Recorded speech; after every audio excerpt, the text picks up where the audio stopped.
Hello everyone. Welcome everyone to R&D Knowledge Series. This is webinar 2. My name is Sandeep and I will be moderating today's session. So today's topic is something that very important and every professional encounters at some stage. So that is capital raising, specifically preferential issue and the private placement. So although this topic may appear basic at a very first glance, in practice there are several practical challenges and gray areas surrounding these two sections. So to address this today, we have our expert, Sir Ramkrishna Gupta, Senior Associate, R&D Associate. Welcome, sir. Thank you. Thank you. So before I proceed further, I would like to inform all the members that this webinar is divided into three parts. First one is to understanding the conceptual clarity, and second part will be the discussing on the practical issues surrounding around section 42 and 62 and applicable rules. So we have curated some questions as well from the members, and we have gone through the sections, and we understood wherever there are points which need to be discussed, that we have made a specific questions for that particular section, and that will be followed with the Q&A. So if you have any queries, you can post it in the chat box. Sir, before formally handing over to you, I would like to briefly want you to make us understand with respect to these particular sections. So earlier under the erstwhile act, I don't think so. There are two separate sections for private placement and preferential issue. That was only section 81 was there, and since after 2013, two separate sections were with respect to private placement and preferential issues where are there with then we see that differences under section 62 the you can issue share wherein the basic difference, and under section 42 it specifically speaks about the securities and the different conditions specifically mentioned in 42. So we want to understand from you what is exactly why these specific sections were introduced separately, and specifically with respect to the securities where there is a already sections with respect to debenture in section 71, for the preference share in 55. Why there is a specific difference for this, and what is the difference between preferential issue and private placement? Yeah, Sandeep, Over good to you, evening sir. to you. Yeah, good evening and good evening to all the participants. I see here close to 65 people are participating. That shows the gravity of the issue with respect to capital raising, especially section 42 and 62 of the Companies Act. Yes, Sandeep, as you said, in the Erstwhile Act 1956 Act, we had applied in section 81 1A, where any further issue of capital by the companies, both private and public limited companies. Of course, private limited companies are not governed by section 81. Board is at liberty to raise the capital, whereas public limited company, section 81 used to kind of regulate, and then companies used to go for it. In case of listed companies, you had a SEBI guidelines, and that they used to govern it. Now Companies Act 2013 has got a new section called section 42. Coming to the why there is a separate section while you have already had a section 62. So I think we need to understand the basis on which the Companies Act 2013 was introduced. While 1956 has served almost more than half a century, and then ministry wanted to bring changes to the act based on the past experiences, and also to meet the dynamic changes in the economy as the countries are becoming global places, and then businesses are going across the border. So there was a great need to relook into the Companies Act, and the ministry had made an attempt of almost more than a decade to bring a new Companies Act, completely a new piece of Companies Act, and also keeping in view the technological developments and IT evolution, making things easy. So government was very keen to bring a new act. Apart from that, there were, as a country, we have seen major corporate scandals. If you see the corporate scandals which the country has seen, we normally we call them like Satyam scandal in Sahara and Sarda chit fund case. And on a lighter side, people say it is Satyam, Shivam, Sundaram, these three scandals. So some of these provisions were an outcome of these scandals, and where, especially in Sahara case, if you see, Sahara has raised close to 50,000 crore rupees without filing a single document with SEBI. If you recall, under the previous act, there was a restriction that if the company is allotting shares to more than 50 people, then it is treated as a public offer, and then such companies are asked to comply with the provisions of the SEBI regulations. But whereas because of the lack of stringent provisions, lack of clarity, and what Sahara did, Sahara raised the capital without issuing any prospectus or invitation through an informal circulation of paper information or an application. So they used to raise capital and allot the securities, and they used to ensure that every time when the allot issue, it is there are allotting issue shares or securities to 49 people, and they're calling it as a separate issue, like issue 1, issue 2, issue 3, issue 5, issue 5, like that. So likewise, like that, they raised almost 50,000 crores, and then but not a single information, single document has been filed. Hello. Carry on, sir. Carry on. Yeah, not a single document is filed with the SEBI. A whopping amount of 50,000 crores has been could rise by the Sahara, but not been regulated. And moreover, we had, if you see, there was no timelines for the companies within which they got to allot the shares. So these were the major loopholes which the Companies Act 56 had, and then in order to when the issue was raised and when the certain aggrieved party approached to the SEBI and MCA, the matter was taken up, and then this was Ministry of complaint to SEBI, and SEBI gone into the issue, launched the investigation, and then they found that the Sahara issues by finding a loophole, and they could raise this much of amount through a private placement model. So, and that has given a lessons to the regulators, and the regulator wants to kind of regulate such kind of even capital raisings made through private placement. So it is directly as as a measure to address this kind of capital raising. The Section 42 was introduced in the Companies Act 2013. So that was one of the reason to limit 200 members as well. Yeah, that was a reason to limit 200. Earlier, we did not have any limit annual basis, but now you had at every issue cannot be more than 50%, and annually it can be more than 200 people. Understood, and so many other stringent provisions. As you go along in Section 42, you would see that no allotment has to be done within 60 days, and also return of allotment has to be filed within 15 days, and so much and so forth. The conditions were prescribed basically to regulate the rising of capital through private placement mode. The separate bank account filing of MGT 14 before issuing the offer letter and all. Offer letters, and then like offer cannot be transferable. So these kind of basically they want to regulate the privately raised capital issues by companies. Okay. But in the process, MCA was not clear as to how to bring a stringent norms. More or less, they borrowed from the then SEBI guidelines with respect to private placement, and so they introduced section called Section 42. And if you see the heading of the section, when originally introduced, it is an offer or invitation for subscription of securities on private placement basis. Okay. And that section has given a lot of difficulties for the companies to comply with. So facing the difficulties, and later even that entire section got replaced through Companies Amendment Act 2017, effective from 2018. And in 2018, if you see, the heading of section now has moved from offer or invitation for subscription of securities to issue of shares and private placement basis.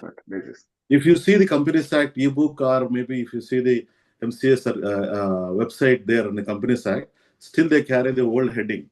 But the actual heading which the new act has got was issue of shares. Earlier, they used to call as securities, but now heading says issue of shares. But interestingly, if you see the section, whole section 42, entire section for securities. So even EMSA itself was not clear what they wanted to, how they wanted to regulate, but simply they copied from SEBI regulations about one or two some here and then just living with that section 42. Strictly speaking, by introducing a rule under section under Rule 13 of under section 62, they're making you to comply both section 42 and 62. Right. So even till today, if a convertible securities like CCDs or convertible preference shares, leaving warrants, if you have to do that issue, you end up complying and giving disclosures of under Regulation 13 as well as Regulation 14. In practice, I've seen a couple of people disclosed only Regulation 13, but some of them disclosed the disclosure separately with a separate heading saying that 13 and 14. 13 and 14, the estimate statement. So that means still there is a confusion existing. I don't know. Ministry has not further done on this in trying to streamline the disclosures. So in short, if anything falls under 62(1)(c), that is equity shares or the convertible securities, that need to follow section 42. Only in the case of securities like non-convertible debentures, you may follow only section 42, where you're not required to follow 62(c). But in every case, you need to follow both the sections and the rules. Close reading of section 62 and 42, read with Rule 13 and respect to Rule 14, that is only a conclusion gets emerged that no, in case of debentures, in non-convertible debentures, because somewhere you see that Rule 14 refers to non-convertible debentures. Right. Whereas you have separate section with respect to raising of non-convertible debentures, I still surprised and see no reason why 42 still exists and Rule 14 still refers to non-NCDs, because NCDs are separately governed under section 71. Right. Understood, sir. So since we understood the intent, so our team has curated some questions, and at the same time we have received some questions in Google Form. So I would like to raise some questions with respect to both the sections and the rules. So in this we can move on to our next segment, the Q&A, understanding the practical scenarios under these both sections. Yes. So my first question is, sir, Rule 13(2) of share capital debentures, that the preferential issue must be authorized by the articles. That is one of the requirement. True. And if I see table F, there is no specific clause, because generally private companies adopt table F. There is no specific clause with respect to the preferential issue or the private placement. It has a basic clause of share capital where it says that the shares will be under the control of the directors, who may issue and allot them as per their discretion. So in the absence of any specific restriction in the articles, would this be general, that the general power which has been mentioned in table F will be suffice to move ahead, or do I need to pass a specific include specifically some clause in the articles of authorization with respect to issue of shares in a private placement and preferential basis? This is one of the requirement under Rule 13. Rule 13, right? Which rule you are referring to? Like share capital debentures, 62(1)(c), 13(2)(a). 13(2)(a). Yeah, it says that issue is authorized by the articles of association. So this question also comes because in case of a preference shares, it also says it should be authorized by the articles. There we have to specifically mention in our articles that the company can issue preference shares. So in that context, I'm asking this. Preference shares is separately dealt with under section 55. Right. So that will not regulated by section Rule 13. So under Rule 13, as you rightly mentioned, referring to Rule 13 sub-rule 2A says that the issue is authorized by its articles of association. Generally, any company, whether private or public company, you will have an article which says that no, the shares of the company are under the control of the board of directors of the company. So it is a exclusive discretion jurisdiction of the board of directors to raise issue capital. for that matter, I can go and further say that even general body meeting cannot pass a resolution for raising issue without the board recommending the issue. Meaning thereby, primarily it is a board call. Board has to first take a call whether they would like to raise capital or not. If board decides not to raise capital or board denies it, even general body cannot do. General body cannot do anything on this. So these are certain prerogative areas where board only has to exercise such power.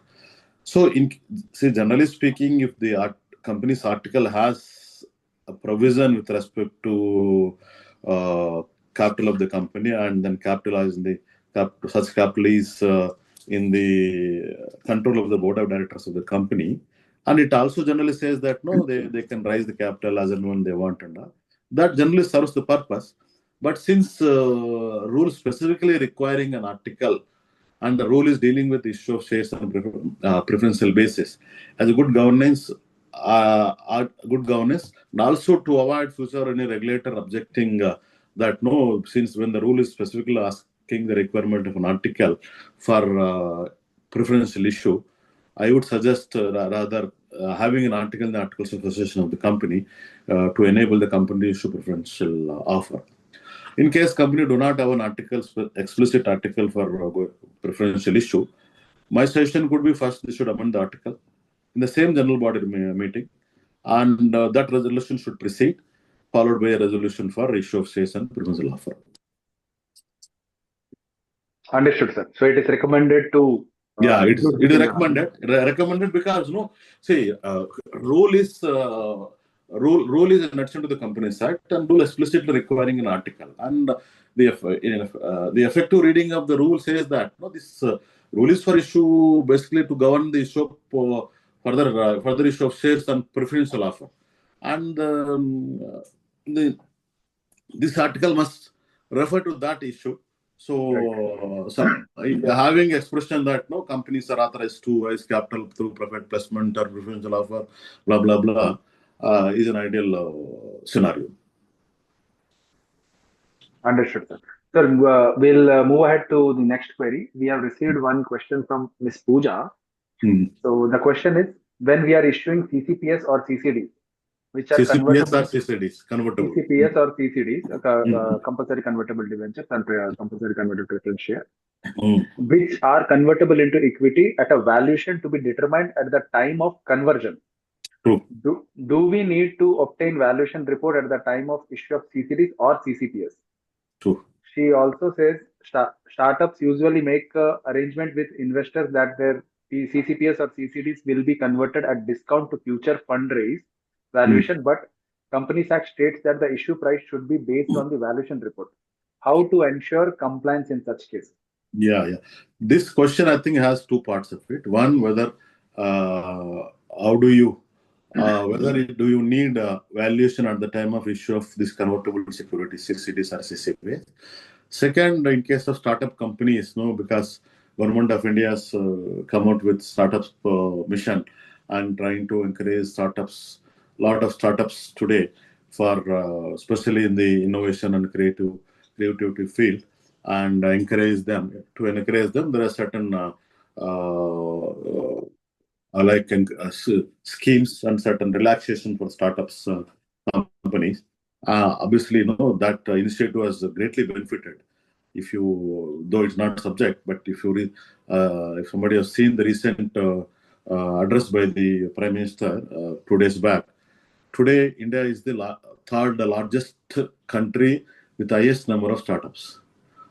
So that is something which this initiative, startup initiative, government has really given a lot of fillip to the startup companies, especially with the technology and people into the innovation and creativity field. So coming to the question one, whether evaluation is required at the time of issue of CCPS, since the rule, if I refer the rule 13, what is that rule H, or rule 13(2)H, it gives you option 2. One, either you can fix the conversion rate at the time of issue, or conversion can be deferred to the future date. at the time of Conversion. conversion, and the valuation should not be older than 60th day from the date of conversion which you contemplate. So it is giving you two options, either fixed today or fixed in a future date. So obviously, if you are fixing a conversion price today, you would need a valuation to obtain for that purpose. If the conversion in a future date, I would say that you can get a valuation done before the conversion period, which is not older than 6 months. Coming to the startup. Ramki, the question is, yeah, no, the question is not the valuation. Question is discount to the valuation. I'm coming. That is second question. The first question basically whether do you need a valuation at the time of CCDs. See, if the conversion is deferred, conversion ratio or conversion price is deferred to the future date, you may not need a valuation at the time of issue of CCPs. Whereas in case of startups, basically, startups are raising capital, and you come across a couple of hybrid nomenclature instruments like iSafes, Indian safes, like safe agreement for future equity and all. iSafe is basically an agreement. People, that is misnomer, people call it as an instrument, but it's not an instrument per se. It's not security per se. They call it a security, but it's not security. It is a simple agreement. So startup companies, when they're raising amount, small token like 5 lakhs, 10 lakhs, or maybe 2 lakhs, 3 lakhs. So such kind of rising capital cannot afford to have a stringent agreement, share purchase agreements or shareholders agreement running into pages and having a due diligence done prior to blah blah blah. So in order to avoid that, there is an invention in the West by the Western side that they bought an instrument called SAFE. SAFE is a simple agreement for future equity, a predefined terms and conditions. This SAFE agreement will carry.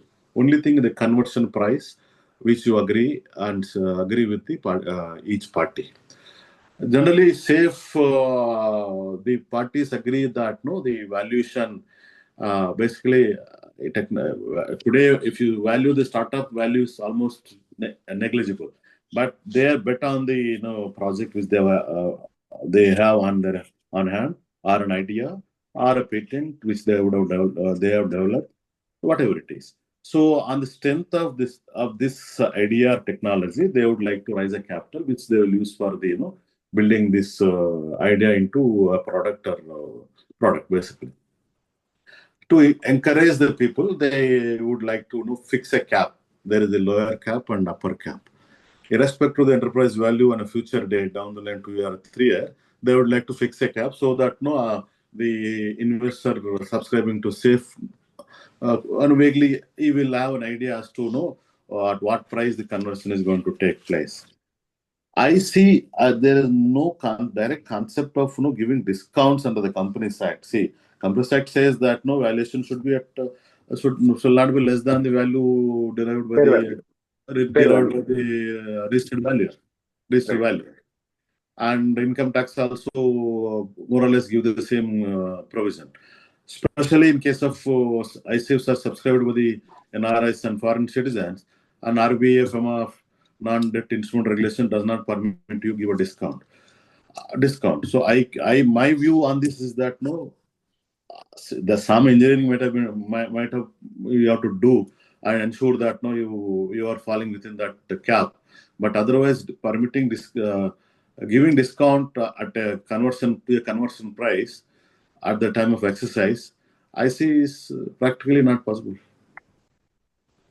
Ma'am, anything you want to add? No. So while as per the Companies Act, you're right that we have to do as per the valuation, especially if it is foreign shareholder, then it cannot be less than what the value is at that present time. But given the fact that there is an agreement which is agreed and this money has come in prior, okay, it's not the money is not coming now. It's coming. The money has already come into the company, and it's just that the conversion is happening now. In that sense, if there was a valuation, we have done a valuation at the time when the company, so therefore my suggestion would be to do a valuation even if it has to be on a DCF method, because if you're fixing a base price, like you rightly said for safe, if there is a base price fixed, on what basis have you done? You should have a valuation. So at the time of the issue itself, there should be a valuation which gives you a base price.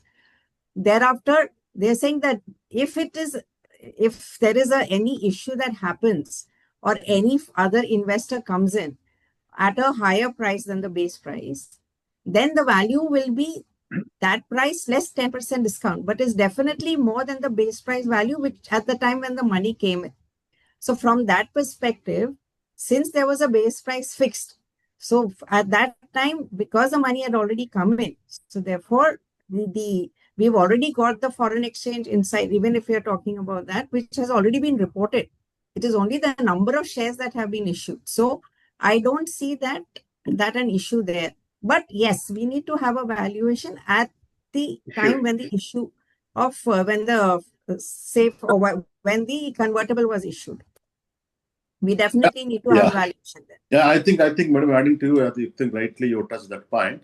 Yes, in all such safes, I think, base price is fixed based on a valuation report. So I think that if you base that valuation, if you're ensuring, like what regulations also saying that no, you can conversion price can be fixed today, and money is coming today, and conversion can happen at this price.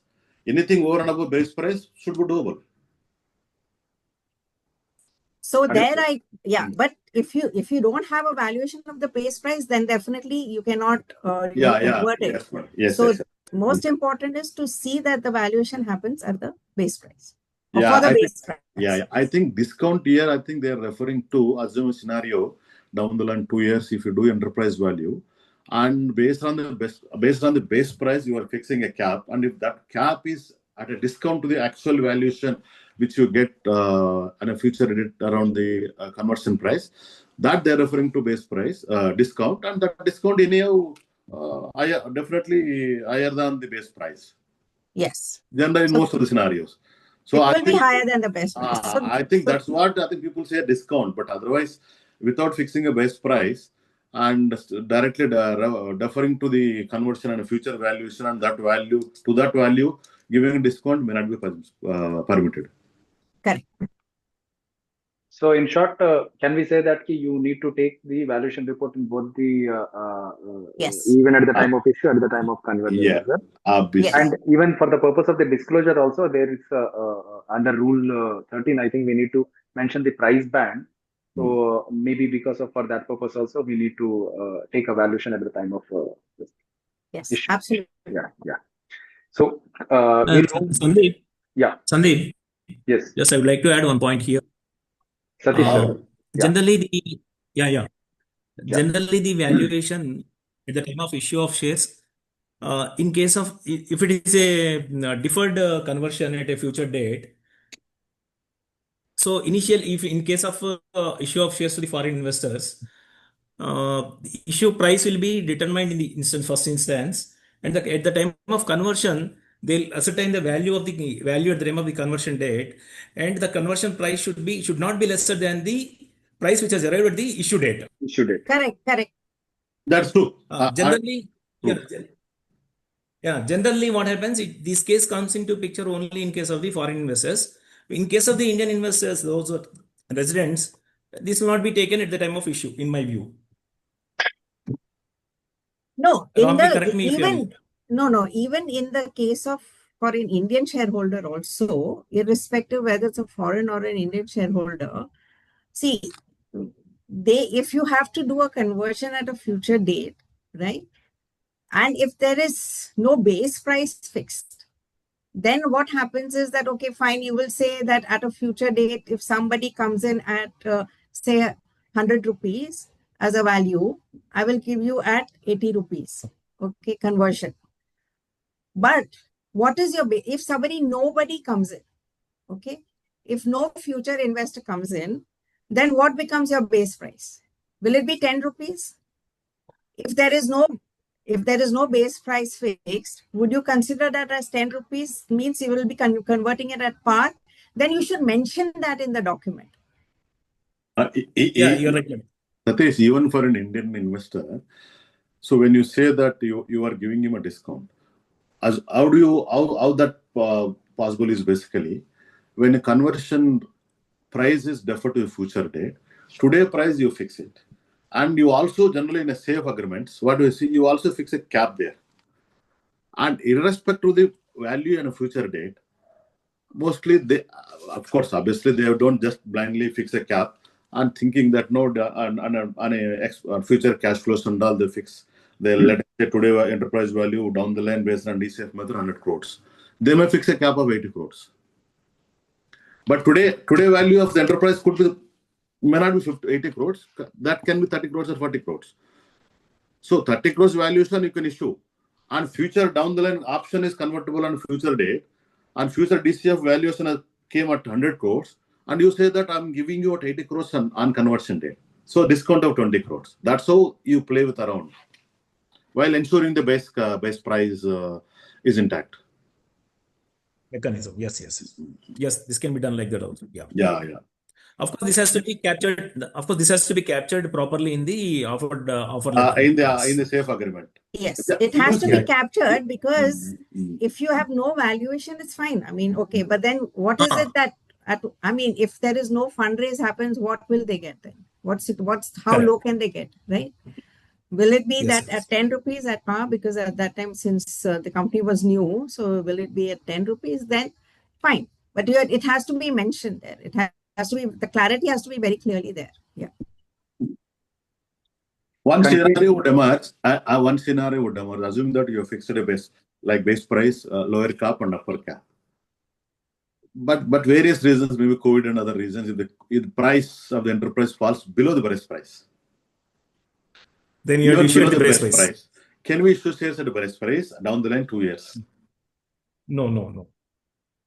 You cannot go below the base price, whatever you have fixed at the time of issue of shares. No. What I'm saying, can we We go cannot below go. We cannot go below the base price. We can't go below the base Correct. price. Because Correct. that is an agreed price with an investor. Correct. Today, your enterprise 30 crores. Yes. Agreed that no, your base price is 30 crores. Enterprise value came to 20 crores down the line 2 years. Still, he has agreed for 30 crores. So that's where thereby that 30 crore base price is ensured for the enterprise. Yes. For the investor. Correct. For the investor in other scenario, it is value has gone to 100 crores, but you agreed with 80 crores valuation only to convert it. So that is beneficial to the investor. Correct. If the valuation has increased drastically. Yes, So, enterprise value increases, the yeah. investor will be getting benefit out of it. Yeah. Here, see, discount, people call it discount, but most of the people do not understand what is the discount here. There's nothing discount here. It's not a discount. You are rightly said. It's not. Since you already fixed the base price, that as long as that you are ensured, you agreed that no, I will convert at not less than base price. But if my enterprise value is valued to 100 crores, I'm converting you at 80 crores, not at 30 crores. That's it, right? That's it. Yes, So Sandeep, we can move on. Yeah. So my next question was related to that only, because the valuation requirement says that it either upfront or in the future date. So if the valuation goes low, and that may happen with respect to change of control as well. If that you might end up issuing more shares when the valuation goes low in a future date. Then what precautions as a company secretary or a company should take while issuing the shares and mention in the explanatory statement, or maybe an arrangement with the investor? That only, no? So as we said, you can't go below. Yeah, madam, scenario, in case of safe, iSafes and all, you have base price like lower cap and upper cap fixed. But in other issues other than iSafes and all, you simply define that the issue conversion will be on a future date, and you take a valuation on a future date. What Sandeep is referring to is that in case the value is drastically reduced, assume that you raised 100 crores of debenture, single debenture of 100 crores. And today valuation, some X valuation is there. And you don't agree on base price with that investor. And simply you say that no conversion, we will do conversion on a future date. And valuation you take at a future date. If the future valuation falls below even the current valuation date, then your numbers will undergo major change, such that post conversion Post-conversion, the dilution may be more than what you contemplate. So if the dilution happens more than what you contemplate, it may amount to change in control. As long as change in control is not a concern for a private limited company or unlisted public limited company. But whereas in a listed company, if you are raising a huge debt and the conversion happens below the price, thereby causing a major dilution. So such kind of issue, I think such kind of issue should also be governed by the takeover code there. The change in control, today you may not contemplate, but on a future date, if you have to convert it, and the conversion price is less than what you contemplated today, and then it will amount to change in control. And that control should be subject to takeover covenants. I think that disclosure has to explicitly given in the notice. But even for the private limited company and unlisted company, there should be some mechanism so that the precautions that need to be taken care. That is a risk promoters taking when raising a debt capital. Maybe do we need to enter into an agreement by providing some kind of an exit mechanism with respect to so and so the share price will be there, or to the dilution of the percentage that we should not exceed this much.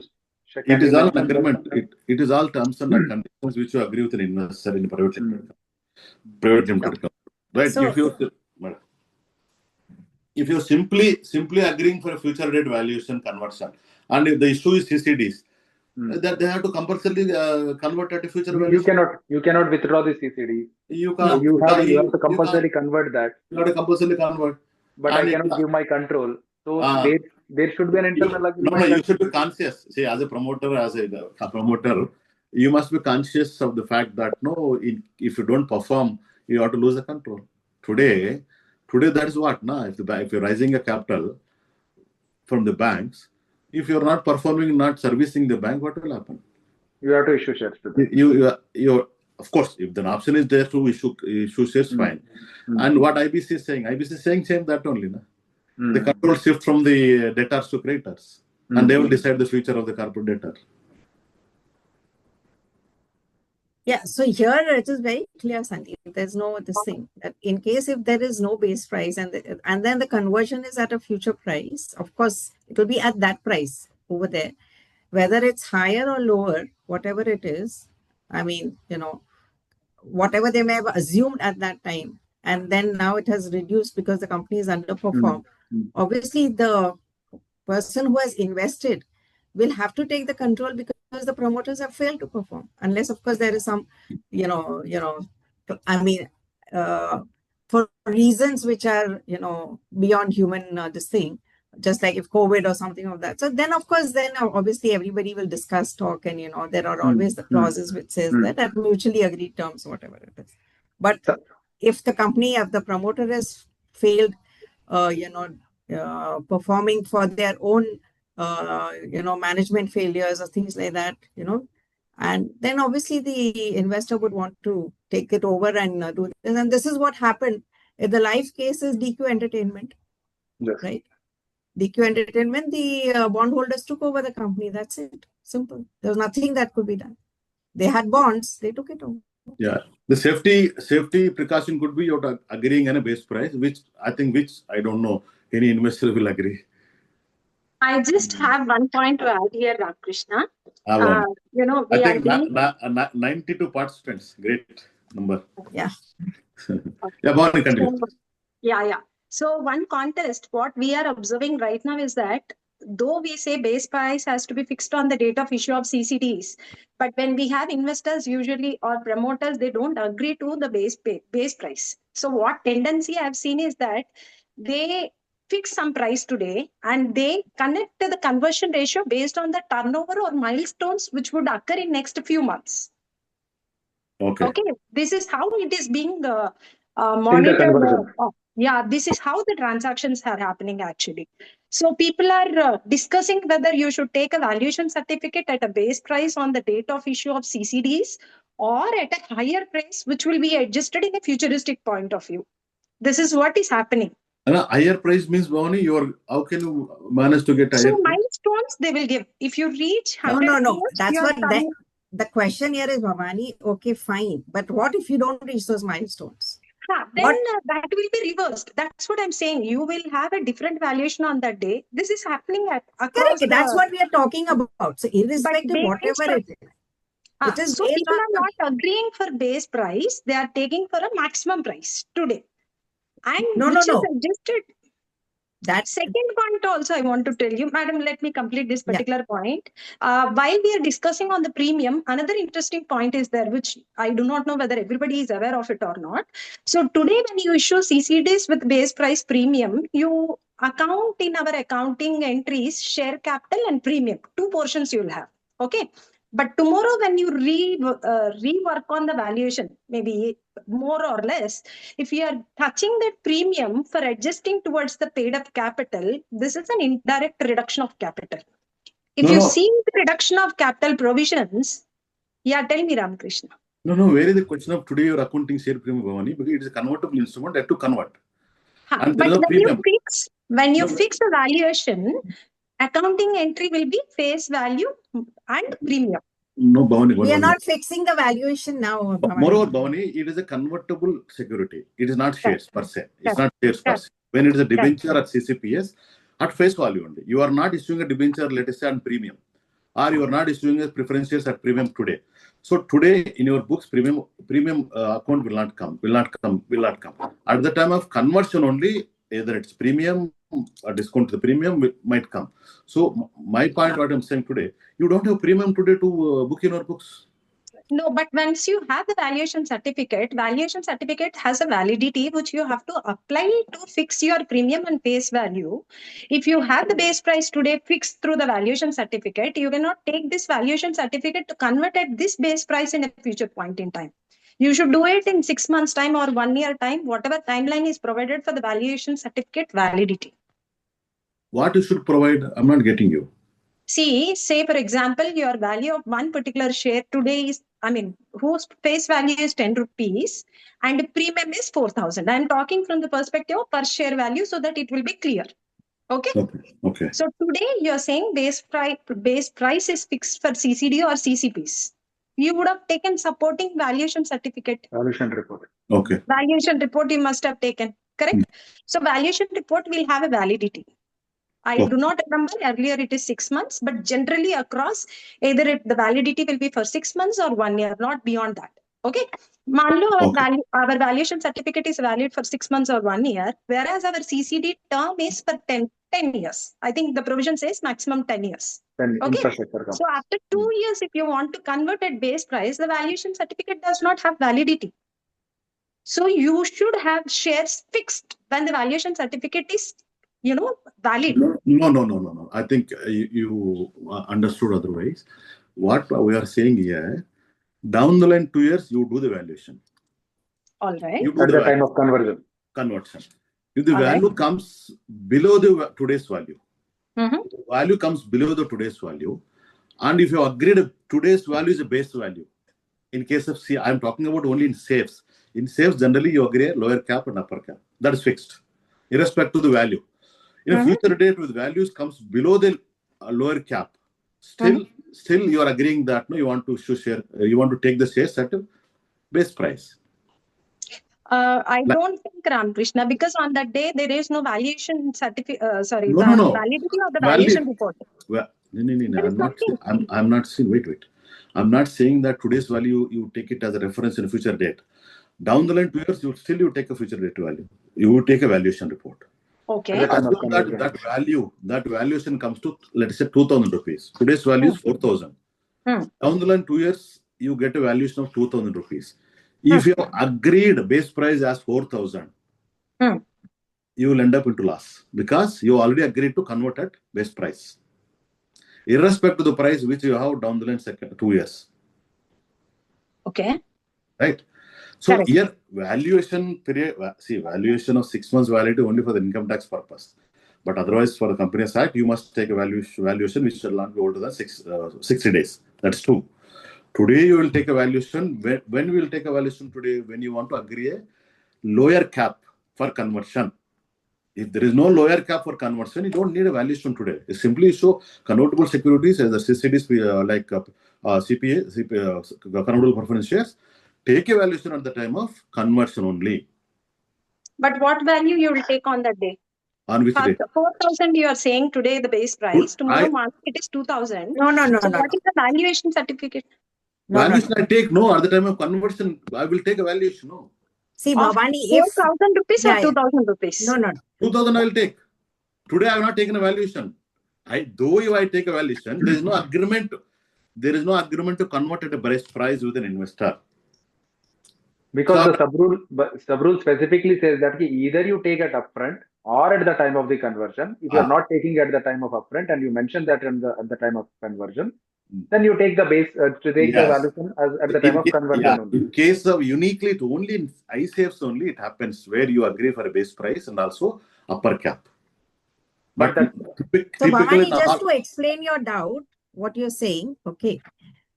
Now suppose you rightly said that if you have issued, okay, so it's a 10 rupees convertible preference shares, the face value is say 100 rupees.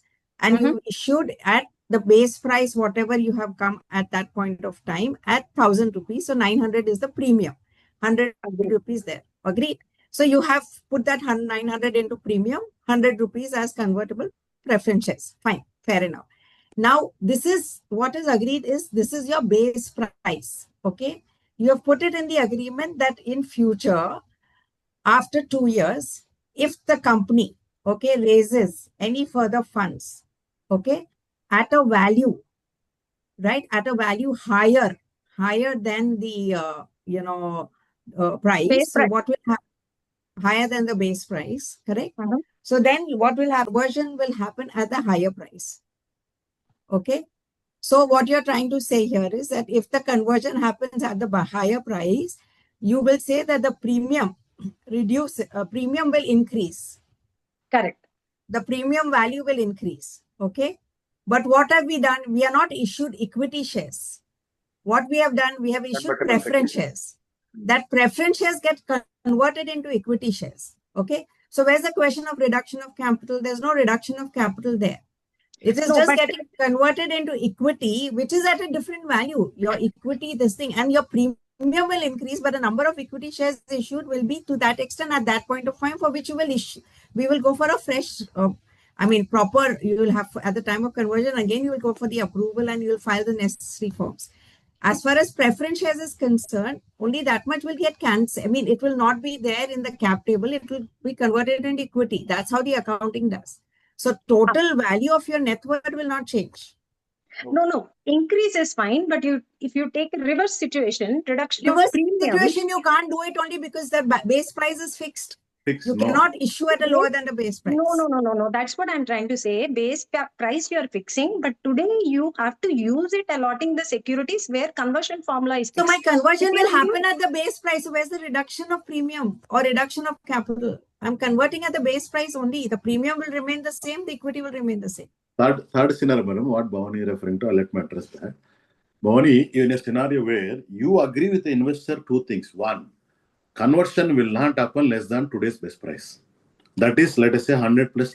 That is what is not happening in the market, is what I'm trying to say. People are not agreeing to this particular condition. Wait. What I'm saying, today you agree with an investor two things. One, future conversion price. For conversion case, some cap you fix it. And lower cap you fix it. So lower cap is 100 plus 900 rupees. That is 1,000 rupees. At any point of time, your conversion will not be less than this.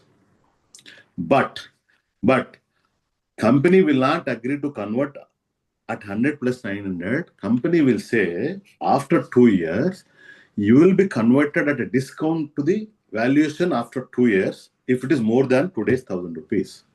Let us say after 2 years, the value has become 5,000 rupees. Since you agreed today to base price of 1,000 rupees, but that is subject to future valuation of 5,000 rupees. On 5,000, you may give a discount of 20%. That means at 4,000 rupees, you can convert because you agreed both. So that's how the agreements are happening. And people say that I get a discount on conversion because you agreed today's conversion price as base price. If you don't have today's conversion price as a base price agreed to, you are bound to convert at a future date and no discount is permitted. Provided investors and company promoters agree for this condition, this is fine. But please examine. I mean, not now. Maybe What later. Agreed, right? But Agreed, what right? is happening is, today Yeah, whatever yeah. base price So you are in fixing that scenario, can go down based on the milestone which is fixed to the company. Promoters are not doing well. Promoters are not doing well. So why will investors agree to take at a base price which is agreed today? that's what I'm saying. Listen, Bhavani, if there is no base price fixed, okay, if they are saying that there is no base price, okay, then you issue convertible preference shares at the face value. That's it. To be converted at a future value. That's it. So That's there's it. no premium. You We can't can- give any premium if there is no valuation. Where's the premium? I If think you it's have clear, not Bhavani. agreed, there is no valuation. How Yeah, will you yeah. do it? I will do it. But Okay. we can. Anyways, I have a different question. Yeah. What I'm saying is, in earlier example itself, you said 10 rupees 990 based on the price valuation. Yeah, If in our circumstance, if we have to give it a 10 rupee value at a future point in time, when the company is not performing, then this will not fit there. No, Because so it that's will what be I'm cost saying. there. Because the base price is fixed, you can't go lower than that means the investor is at a loss. Investor is at a loss. He has to convert at the base price because that is what is agreed. That's what I'm saying. If that is there in the agreement, that's fine. My circumstance is little different. I'm saying base price nahi hai. I'm fixing some value of the company today. And If you're I'm fixing saying, a value, if you're fixing a value today, okay, and you're converting it at that value, all right. And in the agreement, if you're mentioning that if it goes beyond that value, if it goes less than the value, you will have to give me more shares, all right. Give me more shares. Then you're giving them more shares because now his value has come down, so you have to increase more shares. So again, that's the same thing. all right. Bhavani, in the interest of I'm time, just we'll looking discuss for offline. Yeah, we'll discuss offline. that's what I'm saying. We'll discuss later. Okay? Yeah. Continue. Yeah. Take it. So Sandeep. with respect to that question only, I have seen some circumstances where the investor both has a transaction agreement separately, and they have provided an exit mechanism whenever this kind of situation arises. So I think that should be agreed between the investor and the company as well. So moving off to the next question. Moving on to the next question, a query from Maleshwari. With respect to preferential issue in below two scenarios, whether valuation report is required for both existing shareholder Preferential and new issue, preferential offer. Preferential You issue. preferential offer? Says preferential issue. Obviously, preferential offer only. Preferential. Okay. Preferential issue, preferential offer. offer. Both are one and the same. Existing shares. What are those scenarios? If the shares are issued at face value. Okay. Or if the shares are redeemable preference shares. Preferential issue of the preference share. Preference shares. Preference shares. Whether valuation report is required in two scenarios. If the shares are issued at face value. Okay. Or if the shares are redeemable preference shares.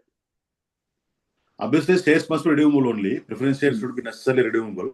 Maximum period provided is 20 years. 20 years. 20 years. And see, the question could be like, so if you are issuing a preference shares, the question could be whether Section 42 is required to comply with or not. Since the expression used is securities in the whole section, obviously Section 42 also you need to comply there. But whether you need a valuation, if the preference shares are convertible instrument into equity shares, yes, you need a valuation. The preference shares are not required to be converted. I don't see any reason why you need to take a valuation there. But I've seen a scenario where one of the companies have issued preference at very high premium, and redeemed at face value. But both the section does not relax for specifically for this kind of security. If you see, Section 62 is for 62 where valuation is required, and if you see Section 42, I request everyone kindly please be on mute. Meher, just mute your phone, Meher. Yeah. Meher. Yeah. So under Section 42, again the relaxation is only to NCDs.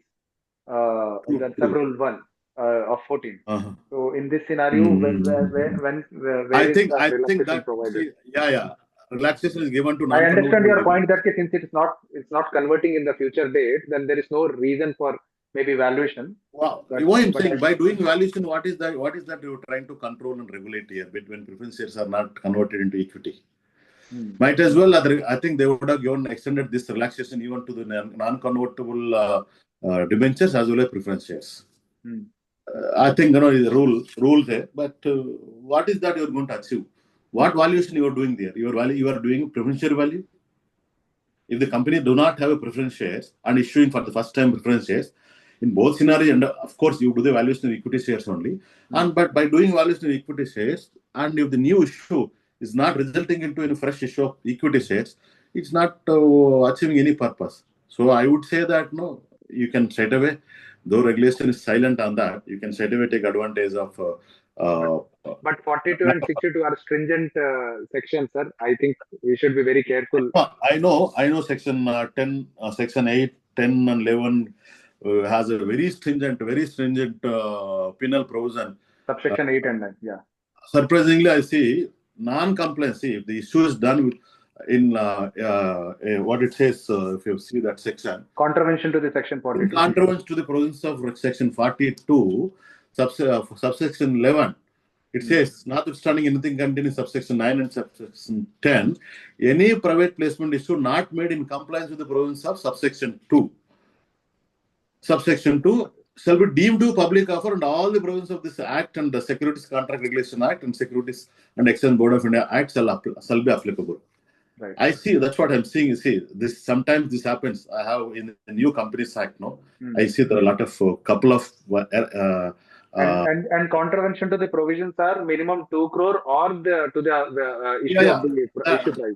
Contravention is 2 crores or issue size, whichever is lower. Apart from that, you have to return the money. Even the promoter is held responsible here in this section, apart from company and all the directors. And issue stated as a public issue. And if the public, see, the purpose of treating this issue as a public issue is to again punish you under the public issue regulations. Basically, by saying that this issue is public issue, will not ask you to do all public issue provisions and complaints and all. You will punish you. The regulator will punish you under those sections as well, saying that you have made a public issue, you have not completed this, so you are subject to these non-compliance. But I would say non-obtaining a valuation report for a non-convertible preference share doesn't serve any purpose. Regulator must appreciate this issue, and they should take a lenient view, because the intent of the legislature is clear somewhere in another scenario where if non-convertible debentures, when relaxation is given, non-convertible preference shares also they should give a relaxation. But only thing you should keep in mind when you say non-convertible preference shares, are they cumulative or non-cumulative? Okay. If they are cumulative preference shares, at the most they will get voting rights. And they may decide the future of the company, or they may decide certain resolution to be passed, blah blah blah. But that I don't see valuation. How the valuation is going to come there. But in the absence of any specific provision of relaxation of this valuation, I think we should take the valuation. I am getting, while I am discussing, I am getting a point there. When you say voting rights, let us say your equity shares are 10 rupees and each share will have one note. If the preference shares are, let us say, 1,000 rupee preference shares. I think voting will definitely get in proportion to the amount paid up there. So the 1,000 rupee preference shares will get 10 voting rights in case they accrue voting rights. So that is already taken care. So what is the purpose of having this penal provision extended or like implicated on the preference issue when you don't take simply a valuation report? I think this can be adjudicated. No, there is a reason. What I'm thinking is basically, suppose if at the time when it issued, or even if it's a redeemable preference shares, the number of shares, right? Suppose if we are, so what I feel is that if the company is really doing well, right? So you have issued, so you at a value. So therefore, the number of shares means it will go to your premium account, okay? Because it's a redeemable, so number of shares issued as preference shares will be less, but the premium amount will be more, okay? Now, if the company at a future date, does not perform, right? And if it has to redeem the shares, then it has to redeem, obviously, the number of shares that they have and at the face value. Right. Which means that in that case, then that premium account, I mean, at least they don't have to repay that premium amount. They can only, repay at face value the number of shares that they have got. So probably at that point of time, in such a scenario, if if this thing says that redeem the value of the shares, then whatever it is. So from that perspective, yes, I think we should also take from that point of view a valuation report. So I think, see, you said the scenario which you said is already covered under Section 55, where it says if the company is unable to redeem. See, when you issue preference shares which are redeemable, definitely redemption price also is agreed in upfront, especially when you're issuing preference shares at premium. So what would be the redemption price? Redemption price must be necessarily, if they are non-cumulative, whatever it is, generally people, you don't agree less than the today's issue price, because what you're getting is only fixed dividend. So why do you agree to lose a premium at the time of redemption? So you definitely agree for a redemption at not less than the issue price, today's price. In a scenario where company is not performed and not able to redeem the preference shares, Section 55 has a provision which says that no, you can redeem such preference shares by issue of a further issue preference shares. Further issue preference shares, it says including dividend. right. Including dividend, with the approval of the tribunal, you can redeem the preference shares. In such case, such redemption is not treated as a reduction of capital, and deemed that such preference shareholders are redeemed. Previous redeemed. So your understanding is that no, you are issuing a further preference shares to the same preference shareholders over and above the face value by covering the dividend which is accrued to them. Let us say, like if the preference shareholder has, let us say, subscribed 1 lakh rupees and dividend accrued is 10,000. So 1,10,000 is due to you. If you are unable to redeem that much 1,10,000, you can issue further share of 1,10,000 to him. When you issue further share of 1,10,000 to him, it will have an effect of two things. One, yes, the existing preference shares are deemed as redeemed without any cash flow, because you will not issue money and then you redeem it and then issue them fresh shares.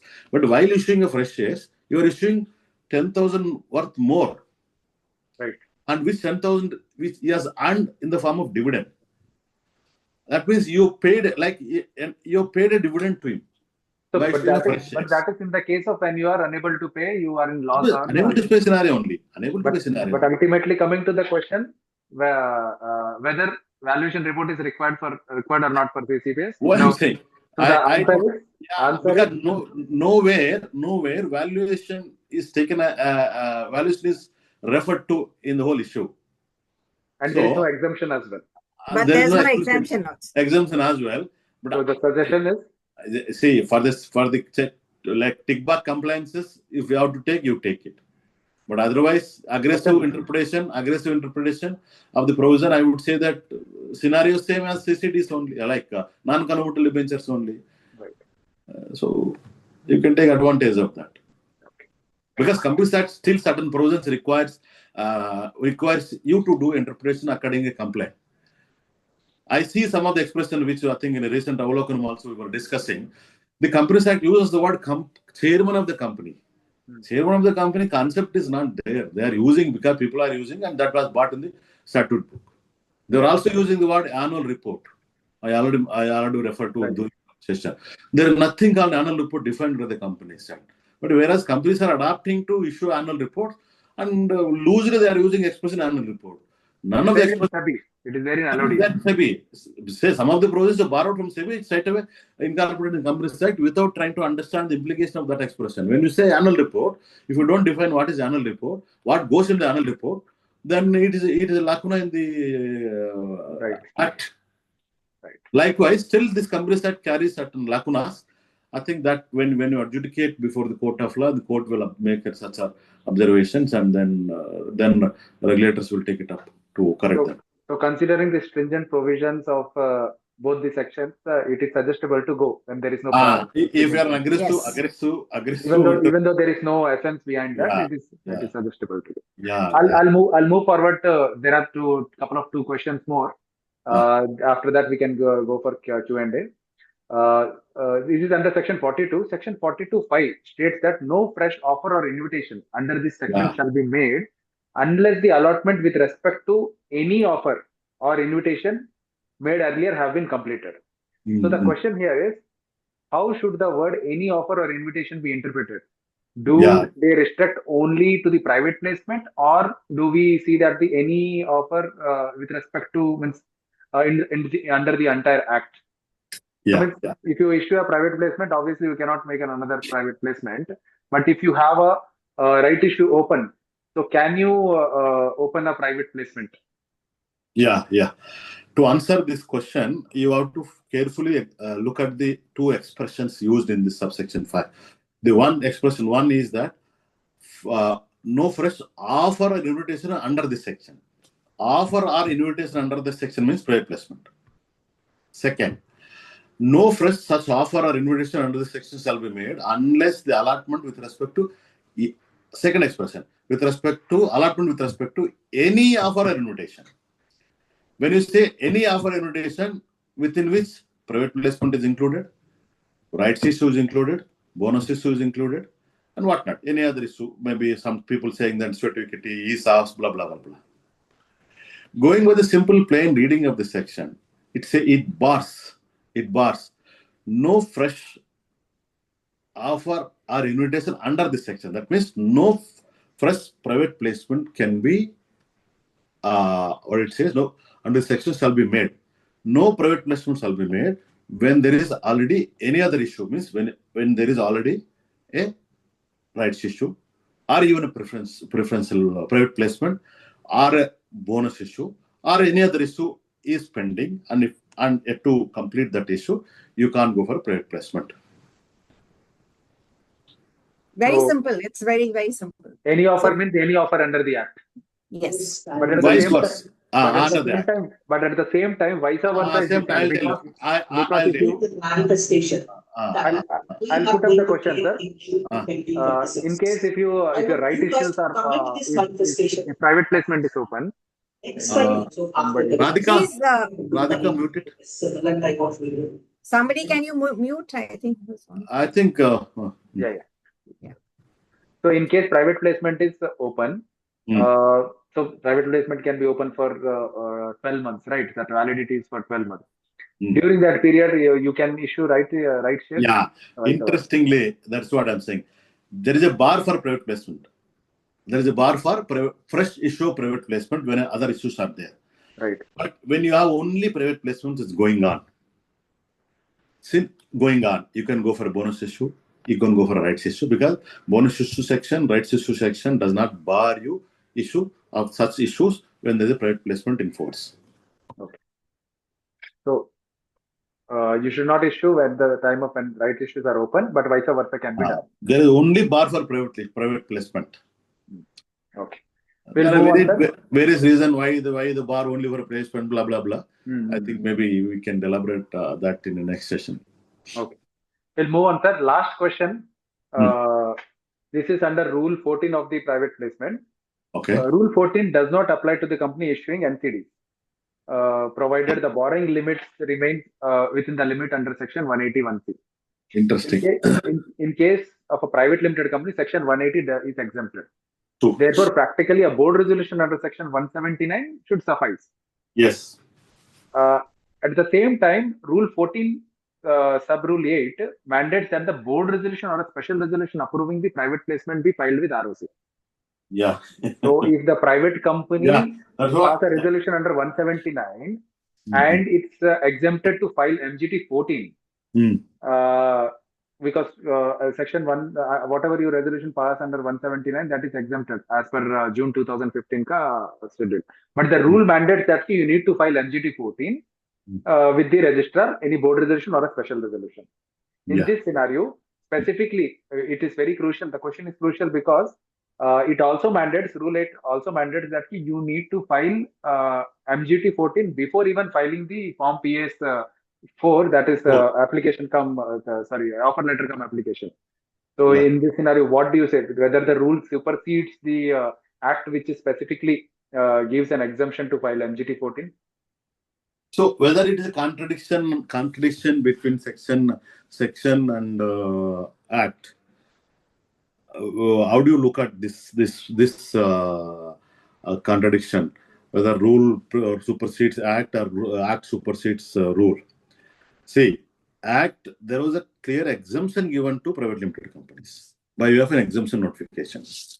And exemption is granted by the central government to be using the power derived from the Companies Act respect to section which provides that no an exemption can be provided for a certain class of company. Likewise, private limited companies are not required to file Form MJT 14. But when you see Rule 14, see, unfortunately, Rule 14 is a master rule for all issues like convertible issues or non-convertible issues. This definitely, I say, this is a lacuna, a lack of like attention by the regulators. Maybe While because the exemption came later and the rules came earlier. Either that way, one is that way. Second, also when they replaced Section 42, their intention could be that no, the Section 42 should remain only for addressing the issue of any securities which are convertible into equity shares. That's why the heading has changed from offer or invitation for subscription of securities to issue of shares. So the heading of section today is issue of shares on private placement basis. You will not find this heading in the whole act, in the e-book or in the MCA Companies Act. There also still carries the expression offer issue invitation only. But now Companies Amendment Act 2017, if you see, the heading is changed to issue of share. Meaning thereby, see, this 42 has been tweaked to a great extent to confine that 42 only to regulate the issue of shares. Issue of shares, whether directly issue of shares or issue of instrument which are convertible into shares on a future date. When that being the case, while addressing this issue, some of these things were not addressed. So non-convertible debentures separate section is there. Non-convertible debentures separate section is there, and you have exemption under section 179, not to requiring the private company not to file MGT 14. So where is the need there? Though they are referring that for a public limited company up to the borrowing limits, if you are issuing NCDs, you don't need to comply the subsection 1, like meaning thereby that explanatory statement and special legislation, blah blah blah. And for private limited company, they are referring to section 179. But the last rule, sub rule, requires you to file MGT 14. MGT 14. I would say linked with the offer letter. Still, that's what I'm saying. This is a gray area, lacuna in the rule itself, in the section itself. So, but see, it's because of the stringent provisions of section 42. In case you are an aggressive person, you would like to hesitate before the regulators and before the forums, you can hesitate because I will see, my gut feeling says that you can win it. But if you want to take that risk, you better comply. Nobody wants to take that risk. So better. So filing is mandatory. I don't say mandatory, but to buy peace, you should file. Sometimes but to buy peace, you should do compliance, right? You do that. So, Sandeep, sorry to interrupt. yeah. I think the requirement to file this particular resolution is because your PS3 requires SRN of MGT 14 whenever you're doing a preferential allotment. Maybe if the act is not requiring you to file, the technical requirement of filing a PS3 will require you to punch in an SRN of an MGT 14. That's why it is always advisable that you file a preferential allotment of an NCD whenever you're doing. That's how it will go ahead. Why, I think, Ria? That's why, I mean, it's not mandatory, but a compliance technical requirement ke hisab se, we will need it. Right. Yes. I think even that should have been addressed, but they have not addressed it. Because if they have to address Form PS3, PS4, and completely take away the NCDs and non-convertible preference shares from the section 42. Very true, sir. Very true. Technical requirement. Yeah, that according to me, it's a technical requirement. Yeah. Yes. So the question Q&A is over. Sir. Means, whatever questions were there curated, that has been over. So now it is open floor for There Q&A. is one Anybody question here, I think by Pooja, in the saying chat. that in the chat, can a CCDs be converted into CCPs? CCDs converting into CCPs. Conversion of debenture 62 subsection 3. Okay. But that is equity, right? Loan into equity or debenture into equity. Yeah, but I mean, if you see preference shares is an equity, but it's a equity capital, but yeah, And question is CCDs to preference shares. CCDs. You need Convertible debentures to compulsory convertible preference shares. But I mean, what is the objective behind that? Pooja, if you can speak, and if you can, what is your why do you want to convert to preference shares from debentures? Means convertible back to convertible. No, before I would answer this also. Say CCDs to CCPs, right, madam? The question. Yeah, from debentures to preference shares, again convertible preference shares, compulsory convertible preference shares. But debentures also CCDs or NCDs? Yeah, compulsory convertible debentures to compulsory convertible. I would say this is addressed under section 230. Of course, purpose we don't know what is the purpose. Maybe initially you would like the CCDs will have an interest bearing, and whereas preferences will have a dividend. In case you are tax planning such that no, instead of interest you want to take a dividend, so you might choose that when that decision really has a great benefits in terms of tax implication. For a minute, assume that maybe an academical scenario, hypothetical scenario, but you can do so provided you have to take the approval of tribunal under section 230, because this is called an arrangement. Correct.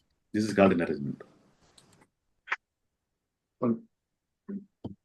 Pooja, does that answer? Are you there online, Pooja? Yeah, ma'am. Noted. Noted? Okay. Thank you. Thank you, sir. Thank you, Pooja. Anybody else or I actually wanted to intervene, sir. Like there was a discussion regarding taking a conversion price at the time of issue and also or maybe at the time of conversion. So if at the time of issue I have decided, like I'm not talking about safe notes, it's a normal plain scenario of issuing CCDs or CCPs in a corporate. When I've already decided my issue price today, I have taken the valuation today, I've fixed my conversion ratio. Why do I need a valuation on a later date? Irrespective, I've already agreed to terms. No, you don't need Ria. If you have agreed for a conversion at a future date and arrive at a conversion price on a future date, if the conversion price you are deferring to a future date, then only this scenario would come, wherein you would like to, as a company or as an investor, you would like to choose an option that, but in a future date we don't know what is the value which will be. So let me agree that today that no, my conversion cannot be less than this price. Promoters Sandeep was referring to a scenario where conversion might end up into change in control. So in order to protect the change in control, as a promoter, you may fix a lower cap.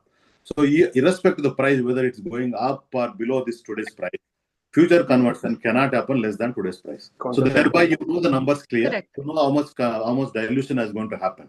So you have to ensure that sometimes you might take a today's valuation, agree that that is the base conversion price, and defer your conversion price to future date too.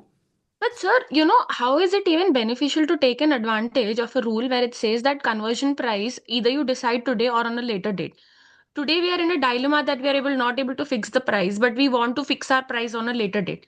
मतलब valuation आज भी लो, बाद में भी लो. So how is it even beneficial to us? So we're taking today's valuation only to ensure that no conversion cannot be less than today's price. Yeah. That if that is not there, in case of a scenario where no conversion is an optional, if the optionally convertible debentures, optionally convertible preference shares, if certain investor would like to see and travel with the company and see how the company is performing. The performance is good. If the performance is good, they would like to take the option of conversion, and that point of time you do the valuation in future date.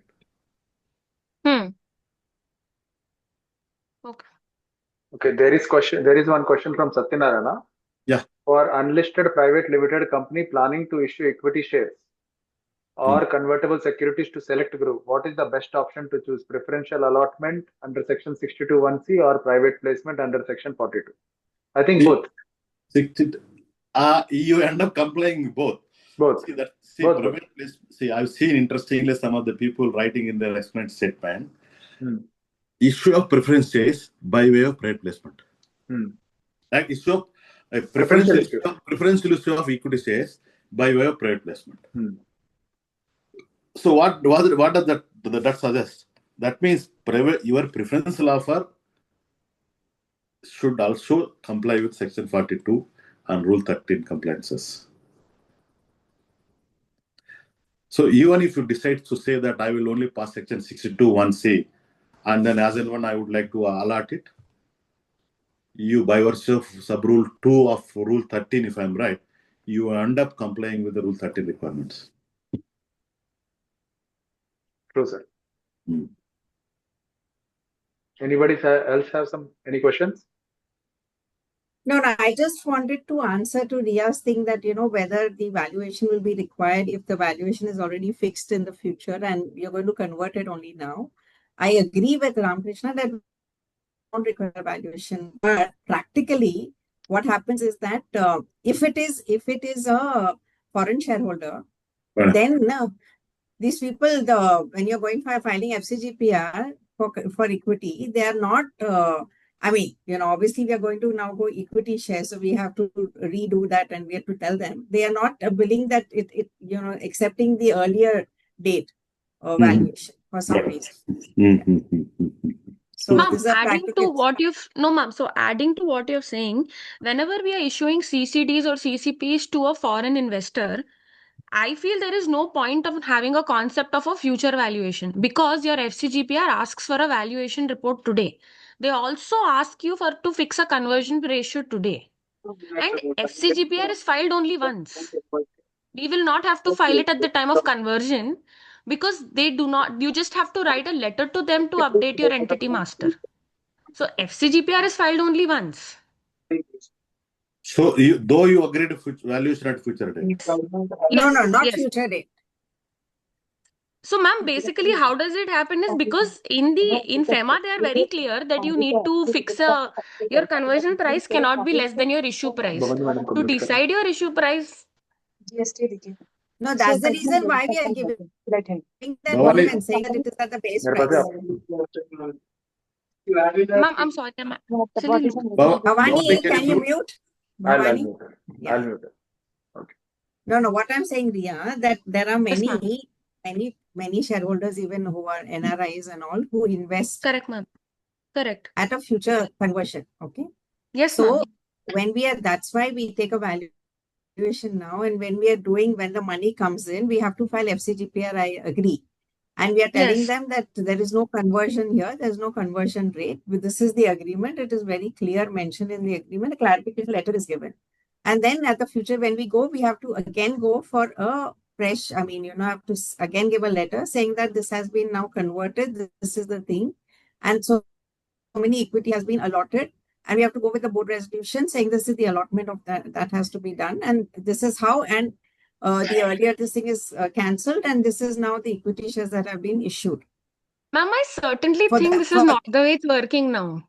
Because I recently did this issue and we've issued CCD. When I spoke at the RBI, what they have told is you have to file your issue. No, RBI. Okay. I had a word with someone at Mumbai. So what they said is that you will file FCGPR only once in this particular issue. You will not file it twice.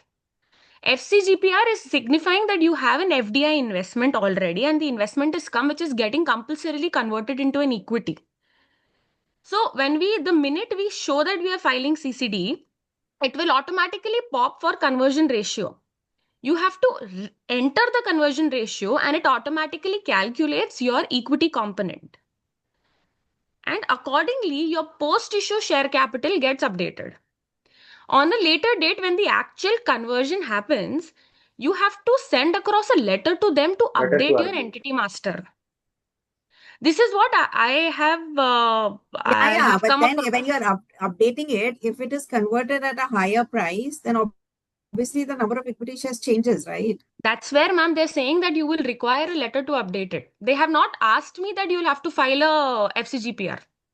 They're saying that you'll have to update your equity shareholding pattern by giving a letter due to your updation in price. Then the essence of Companies Act and this Rule 13 does not have any significance when it go to FEMA trans. So Why? basically, FEMA holds a superiority when you are doing No. an issue of CCDs to an NRI. It's not a superiority, Ria. See, FEMA operates in a different domain altogether. As when an issue involves foreign exchange, so you need to comply the provisions of the foreign exchange laws in addition to the Companies Act.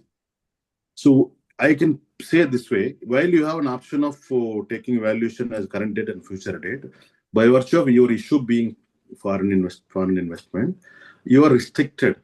You might be restricted to fix the conversion today in order to comply with the FEMA regulations. Right. Okay, sir. I think the Q&A, there is no more I question. think we will end the session. Yeah. Thank you. Thank you all. Thank you so much. So even though I believe that Section 62 is vast, there are other areas with it, not even only with respect to the valuation, but with respect to the FEMA, then the SEBI, it goes wider and wider. So I believe with respect to this private placement, the subject is more, and we can cover more under the different acts as well, with respect to FEMA and SEBI as well. So with this, I conclude, and I would like sincerely thank to Ramkrishna sir for sharing the valuable insights. Thank you, everyone. Thank you. Thank you. Thank you. Yeah.